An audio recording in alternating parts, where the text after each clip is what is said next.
A'udzu billahi minasyaitonir rajim. Bismillahirrahmanirrahim. Allahumma shalli ala sayyidina Muhammad wa ala ali sayyidina Muhammad. Wa sunanu ayil tayammumi salah satu asya'a wa fi ba'dhi niskil matni salah satu khisalin tasmiyatu wa taqdimul yumna minal yadaini alal yusra minhuma wa taqdimu a'lal wajhi alal asfali wal muwalatu wa sabaqa ma'naha fil wudu'i.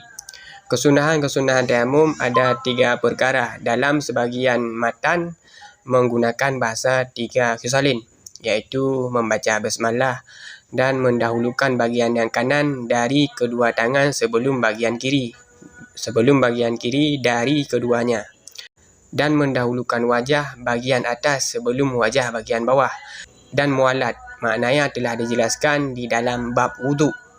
Wa baqiya litayammumi sunanu ukhra mazkuratun fil mutawallati minha naz'ul mutayammami khatamahu fid darbati ula amma taniyatu fayajibu naz'ul khatami fiha.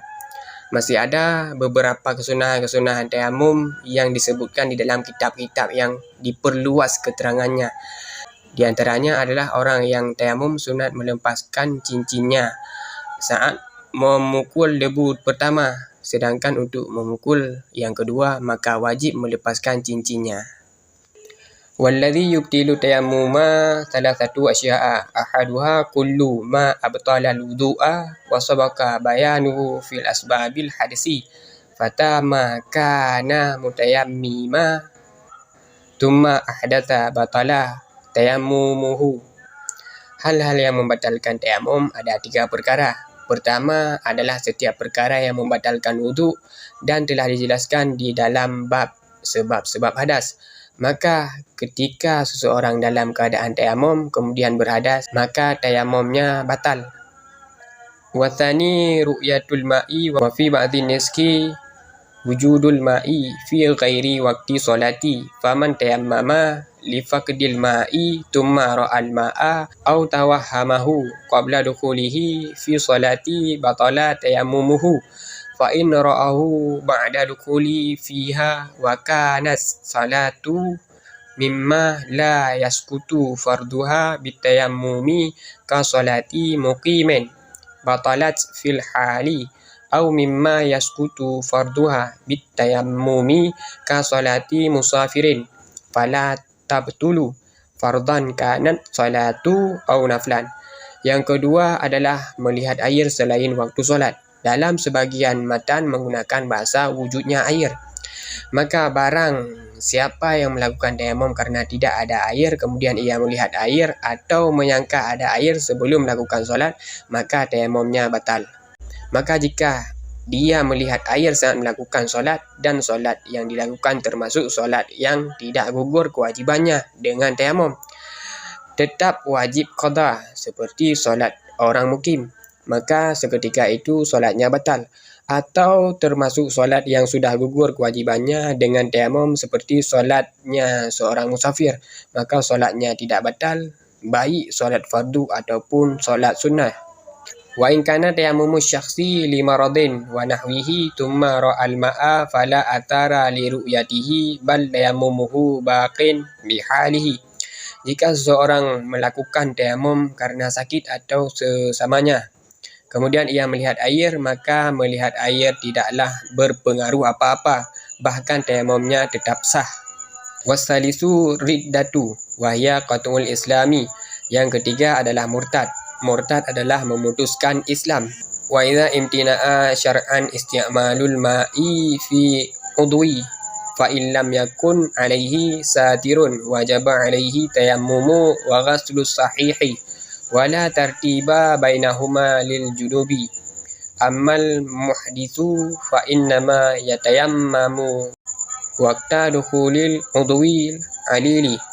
Ketika secara syarak tercegah untuk menggunakan air pada anggota badan, maka jika pada anggota tersebut tidak terdapat penutup, maka bagi ia wajib melakukan tayamum dan membasuh anggota yang sehat, dan tidak ada kewajiban tertib antara keduanya, tayamum dan membasuh yang sehat, bagi orang-orang yang junub. Adapun orang yang hadas kecil, maka ia boleh melakukan tayamum ketika sudah waktunya membasuh anggota yang sakit. Fa in kana 'alal 'udwi satirun fa hukmuhu mazkurun fi qaulil musannifi wa sahibul jabairi jam'u jabiratin bi fathil jimi wa hiya akhshabu au kasabu tusawwa wa tushaddu ala mawdi'il kasri liyal tahima yamsahu 'alaiha bil ma'i illam yumkinhu naz'uha li khaufi dararin mimma sabaka.